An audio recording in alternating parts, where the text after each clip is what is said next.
Le président de la République a regagné Bamako hier soir en provenance de Doha au Qatar. À sa descente d'avion, le chef de l'État a été accueilli par le Premier ministre Omar Tatam Li. Ibrahim Boubacar Keïta achève ainsi une visite officielle de 72 heures au Qatar. Il était accompagné de son épouse, de plusieurs membres du gouvernement et des opérateurs économiques. La dynamisation de la coopération entre le Mali et le Qatar était au cœur de ce voyage. Nous y reviendrons dans nos futures éditions avec nos envoyés spéciaux. Ibrahim Boubacar Keïta, qui a donc regagné Bamako, comme vous l'apercevez sur ces images, en provenance de la capitale du Qatar, où il a séjourné avec une forte délégation pendant 72 heures. Comment désengorger le centre-ville de Bamako? Les acteurs évoluant dans les transports, la sécurité ainsi que la société civile sont en conclave au ministère de la Sécurité afin de trouver réponse à cette interrogation. Il faut noter que cette réunion vise essentiellement la mise en œuvre du processus de fluidité de la circulation routière. Daouda Sidiki Diarra. Embouteillage à Bamako, un véritable casse-tête pour les usagers de la route, surtout pendant les jours ouvrables. Pour mettre fin aux entraves à la fluidité dans le district de Bamako qui occasionne ces embouteillages, les autorités en charge de la sécurité ont tenu une réunion afin d'élaborer un plan de mise en œuvre du processus de fluidité de la circulation routière. Il est alors urgent d'agir pour que l'illégal ne s'érige en principe, quand on sait que toutes les voies ouvertes à la circulation sont occupées par des vendeurs ambulants et des commerçants détaillants. Tout le monde est unanime aujourd'hui qu'à Bamako, il est difficile de circuler. Les voies sont encombrées, l'incivisme a atteint un degré aujourd'hui inqualifiable et je pense qu'on ne peut pas continuer à assister indéfiniment à ce spectacle-là. C'est pour ce faire que nous avons adopté ce projet de fluidité.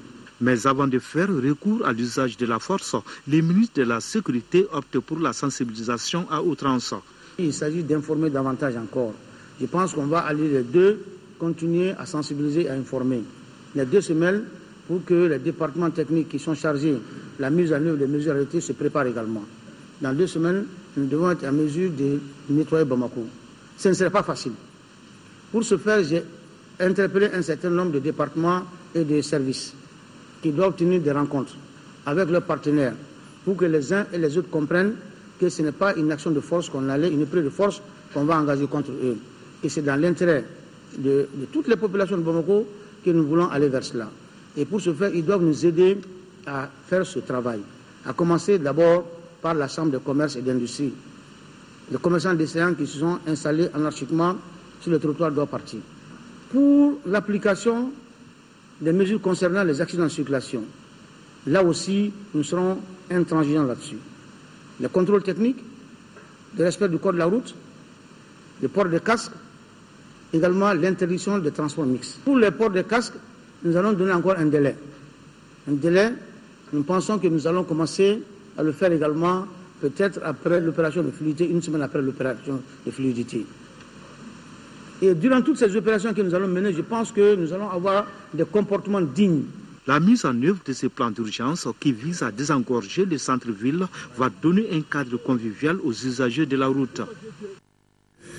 Journée d'hommage et de reconnaissance hier vendredi de la nation malienne aux victimes civiles et militaires tombées sur le champ d'honneur. C'est à Aguelok où ont commencé les hostilités en 2012 qu'a eu lieu la commémoration de cette journée marquée par des prières et la mise en berne des drapeaux dans les garnisons.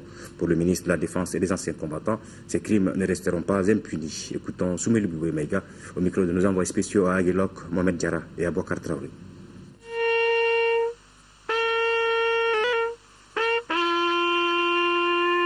Nous sommes venus pour rendre hommage à nos hommes qui ont été tués là-bas il y a 2 ans exactement, jour pour jour.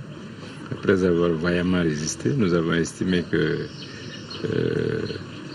la résistance dont ils ont fait preuve, le sens de l'honneur, du devoir et du sacrifice, devait être commémoré en ce jour, en même temps que dans le CIAI du 20 janvier.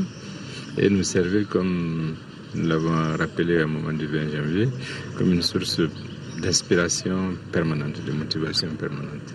Parce que Aguelok était un symbole, restera un symbole, Et aujourd'hui, il est aussi le symbole du retour de l'État dans cette partie de notre pays, parce que les forces armées y sont, incarnent la présence de l'État, assurent à la population non seulement la protection et la sécurité, mais assurent à la population d'autres prestations comme l'assistance à différents services sociaux, la fourniture d'électricité.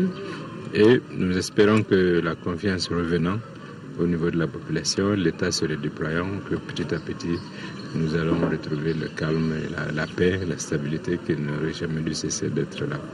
Alors, à quoi va servir désormais la date du 24 janvier au Mali? Bon, on verra, il appartiendra aux autorités supérieures de décider de ce qu'il en est. Nous avons décidé aujourd'hui, avec l'accord du président de la République, de mettre les drapeaux en berne dans toutes nos garnisons, d'organiser une cérémonie de prière à la mémoire de nos disparus à Kati et de rendre cet hommage sur le site même où a eu lieu ce fait d'armes, parce qu'au-delà de la tragédie, c'était surtout un fait d'armes. Nous y avons perdu une centaine d'éléments. Et c'est aussi un acte qui ne restera pas impuni de la part de ceux qui l'ont commis, parce que, comme vous le savez, c'est un dossier qui est devant la Cour pénale internationale. Et donc, nous allons marcher sur les deux pieds et faire en sorte que cette date reste une symbolique importante pour nous et constitue vraiment d'être une source d'inspiration, d'engagement, de motivation pour nos hommes et pour l'ensemble du pays. Alors, à quoi les familles, sinon les camarades de ces victimes, peuvent attendre de l'État? Bon, on verra bien, on va continuer. De toute façon, c'est un processus qui va continuer. Nous verrons les réparations morales ou matérielles qu'il faudrait faire. Mais il faut déjà leur rendre justice. Et la première justice, c'est d'avoir ce devoir de reconnaissance et de mémoire que nous faisons. Pour le reste, on verra bien. Direction Tombouctou à présent, où la plus grande rencontre intercommunautaire post-crise vient de se tenir. Près de 400 participants ont planché sur les thèmes relatifs à la gestion de la rumeur dans le cadre du dialogue et de la réconciliation. L'initiative est du cercle de réflexion et d'échange pour la paix au Nord, soutenu par la CEDEAO. Yaya Tandina. Cette rencontre intercommunautaire qui a regroupé plus de 400 délégués est sans doute la première du genre après la crise. Elle a regroupé toutes les sensibilités, leaders religieux, chefs coutumiers, chefs de tribus et de fractions de toutes les ethnies de Tombouctou. Il a été question de la gestion de la rumeur, de la responsabilité des populations locales dans le développement des régions du Nord. Le rôle des manuscrits dans la paix et la cohésion sociale a été aussi évoqué. Les manuscrits constituent un patrimoine commun, des Blancs comme des Noirs, du Touareg comme de l'Arabe, comme du Songwe, comme du Peul. Et la preuve, c'est que les manuscrits ont été déplacés de Tombouctou, exfiltrés, et tous les regards sont tournés vers ces manuscrits, à quand ces manuscrits vont revenir. Parce que si on lit bien le contenu, on voit que ces peuples qui sont là, tous les relient, tous les lient, des liens séculaires.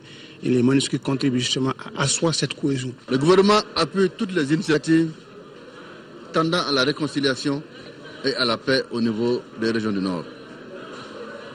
Il s'agit d'un regroupement pour que les communautés puissent se parler, pour que les communautés puissent dialoguer, pour revenir à la paix et à la concorde.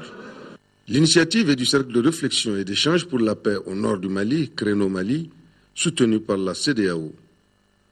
La CEDEAO s'est engagée à aider le Mali à gérer la crise au niveau politique, au niveau sécuritaire, au niveau international.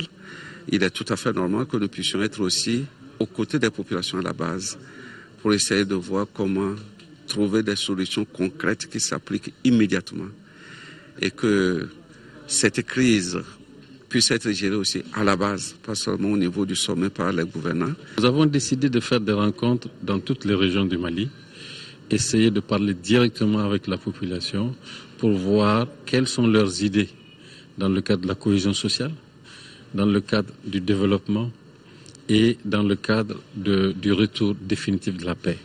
Nous avons déjà eu à faire les rencontres de Gao, nous avons eu à faire d'autres rencontres, par exemple à Ménaka. Maintenant, on fait la rencontre de Tombouctou. À l'issue des travaux, les participants ont pris des engagements forts, parmi lesquels la réhabilitation de la route Tombouctou-Douanza, faciliter le retour et la réinsertion des populations réfugiées et la reprise du trafic commercial aérien. Lancement à Selengue de Wari, West African Agri-Business Resource Incubator, financé à hauteur d'1,5 milliard de francs CFA. Ce programme est le fruit d'un partenariat public-privé. Il concerne l'agro-industrie, développement, l'IPR, l'IER, l'Université de Copenhague et le Danemark. Il vise à soutenir les entreprises. Caribou Pérou. C'est désormais possible de faire les business agricoles au Mali. L'initiative vient d'être lancée par le programme Wari. Le dit programme est, selon les initiateurs, une source d'enrichissement au profit de toutes les couches sociales. Mais pour bénéficier de son accompagnement, il faut avoir l'esprit d'entreprise. Wari, d'abord, c'est un environnement pour créer des affaires, mais des affaires dans le domaine de l'agriculture et de l'agroforesterie. Le Mali est un pays où l'agriculture, c'est-à-dire avec grand A, représente l'occupation de plus de 80% de la population malienne. Mais en réalité, il est temps qu'on change cette agriculture malienne, qu'elle ne soit juste une agriculture de subsistance, qu'elle devienne une agriculture de transformation économique, une agriculture de création de richesses, pour que finalement les paysans maliens ne soient plus vus comme étant un paysan pauvre, ou bien la couche la plus pauvre de la population, mais qu'elle soit considérée comme la couche qui tient l'économie et qui est vraiment enclenche la dynamique économique. La croissance économique et la création d'emplois sont des priorités de l'État malien et aussi du Royaume du Danemark. Pour l'ambassadeur du Royaume du Danemark, ces deux priorités ne peuvent venir que du secteur privé. Il s'agit du secteur privé dynamique et responsable, travaillant avec un État fort qui crée un cadre propice pour l'entrepreneuriat comme Wari. L'ambition du Royaume du Danemark est de travailler dans un partenariat très étroit avec le gouvernement du Mali et le secteur privé ici au Mali pour créer des emplois et de la croissance économique. L'ouverture aujourd'hui de l'incubateur Wari ici à Selengue fait partie de cette ambition. Je pense que les perspectives aujourd'hui, c'est l'emploi pour notre jeunesse qui en a besoin. Qui a besoin de mettre ses bras au service de son pays, au service du développement de notre pays, faire en sorte que nous puissions à terme nous prendre en charge et faire évoluer notre pays dans le sens qu'il soit compétitif dans le monde moderne. Et ça, c'est très réconfortant. L'agriculture malienne se professionnalise avec ces nouveaux programmes puisque l'infertilité de la terre, l'insuffisance d'eau, le stockage et la commercialisation ont désormais une réponse. À côté de ceci, la question de l'emploi, la valorisation des résultats de recherche, l'augmentation des taux de production agricole sont autant d'opportunités qu'offre Wari. Il entre dans le cadre du développement socio-économique durable de notre pays. L'association Siligné Sigui a organisé en commune 3 du district de Bamako un point de presse. L'objectif de cette rencontre était de présenter à la presse la nouvelle association et édifier la population sur ses ambitions. L'association Siligné Sigui se donne comme objectif de promouvoir la formation à la citoyenneté, de créer des projets de développement pour la commune, entre autres. Compte rendu de Mohamed Ould Mamouni. L'association Siligné Sigui prévoit demain en français a vu jour le 11 janvier dernier. Elle est née après un constat fait lors des législatives dernières, selon son président Abdelkader Sidibé. J'ai été candidat aux dernières législatives. Ça m'a permis de sillonner toute la commune et de rencontrer directement la population de la commune. J'étais jusqu'à présent peut-être un peu loin des populations. J'ai recueilli certaines attentes et certaines préoccupations qui m'ont amené, avec l'équipe d'ailleurs qui m'a accompagné pour les élections législatives, à mener une réflexion. Et cette réflexion a abouti à la création de l'association. Ce groupement, surtout basé en commune 3 du district, se donne comme objectif de générer des projets de développement pour la commune, de créer un élan de solidarité entre les populations, cela pour une cohésion sociale. C'est de former d'abord à la citoyenneté, former à comprendre les institutions et leur fonctionnement, former à jouer pleinement leur rôle. C'est de les aider à se prendre en charge à travers la réalisation de projets, la concrétisation de certaines de leurs ambitions.